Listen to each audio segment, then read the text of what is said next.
So a little bit of context for those who don't know. Back in 2017, Logan Paul and a group of his friends vlogged themselves going to a forest that's known for people ending their lives there. Logan Paul recorded the whole forest, and the second Logan uploaded his vlog, he instantly got canceled. Logan got completely demonetized on YouTube, he lost every single sponsor and brand deal, and his career looked pretty much finished at this point. Logan then uploaded a video apologizing to everyone, and Logan was very emotional in the video. Assalamualaikum warahmatullahi wabarakatuh, teman-teman semuanya di grup Asparagus.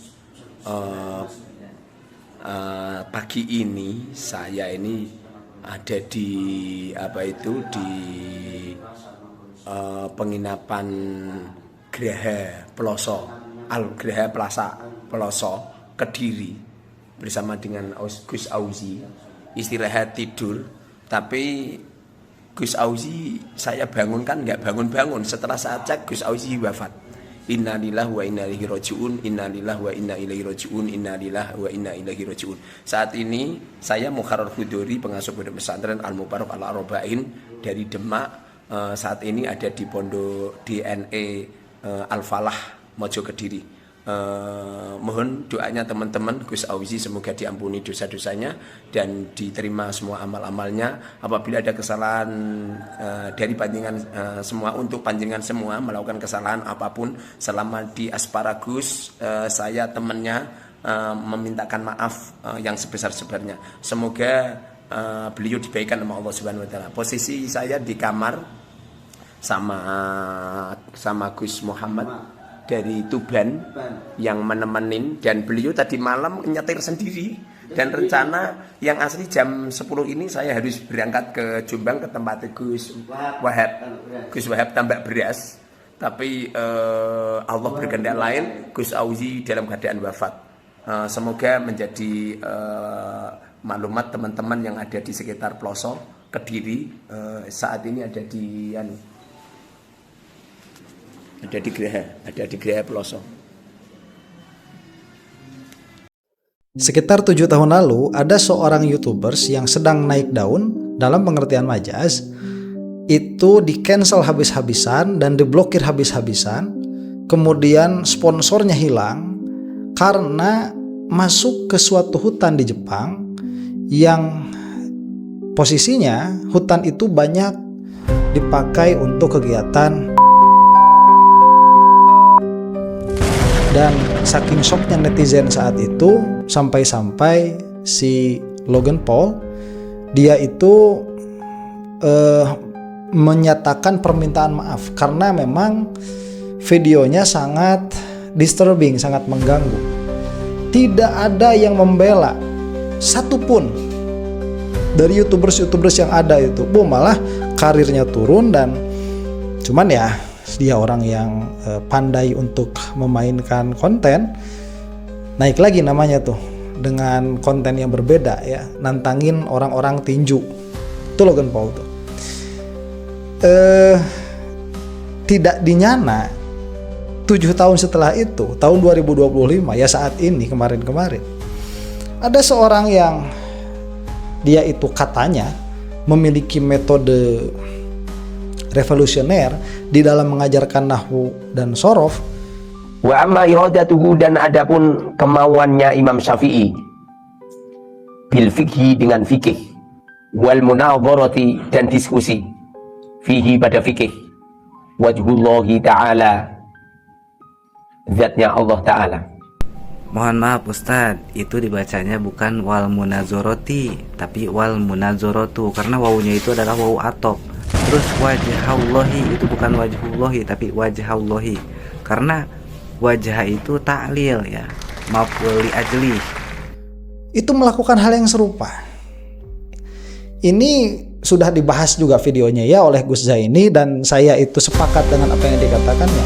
Empatinya si Mukharrar ini sudah hilang. Jadi ini sudah penamaan yang sesuai dengan sikapnya, dengan sifatnya. Mukharrar itu ya horor.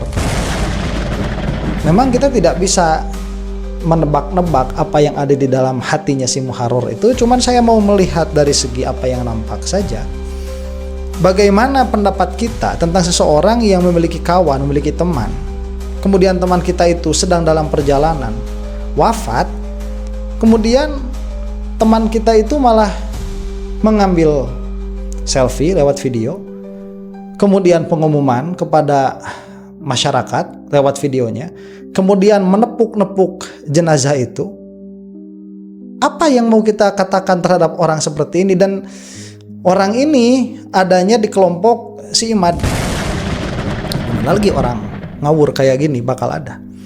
Dan yang luar biasanya lagi, memang yang namanya ketololan itu menular.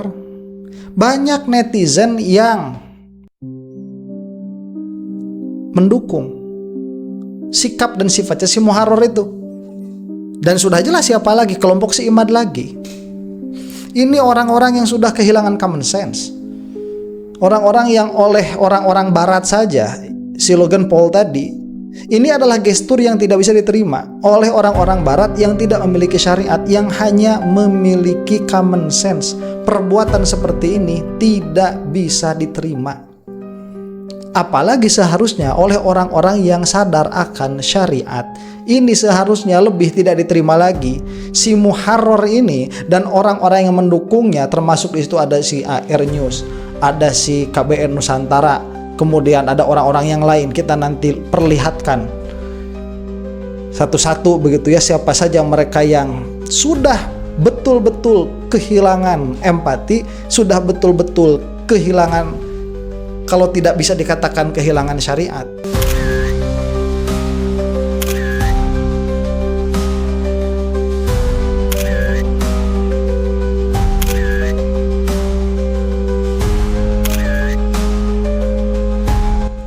Ini menyedihkan.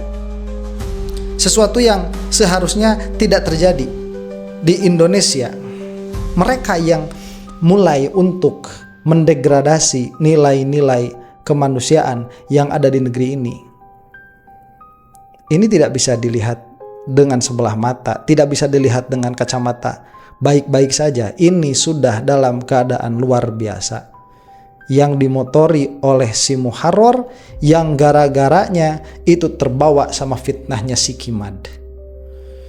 Mudah-mudahan kita semua dijauhkan dari fitnah Dajjal, termasuk dari fitnah-fitnahnya orang-orang macam si Muharrar ini. Sekali lagi saya katakan, bagi orang yang tidak bisa melihat calamity ini, tidak bisa melihat musibah ini adalah musibah kemanusiaan. Orang sudah banyak memfitnah, perkara yang tidak sambung disambung-sambungkan, berkata atas nama Allah Subhanahu wa Ta'ala ini adalah azab, laknat dan lain sebagainya. Padahal jangankan secara realita, secara bahasa saja sudah banyak yang nampak salah dan nampak error. Anda tidak melihat di belakang ini ada sesuatu yang menjadi desain di belakangnya ini, entah siapapun itu. Mungkin Anda harus sudah mulai membuka mata lebih lebar lagi, supaya tidak termasuk orang-orang yang matanya buta sebelah. Allahu ta'ala alam bisawab. Assalamualaikum warahmatullahi ta'ala wabarakatuh.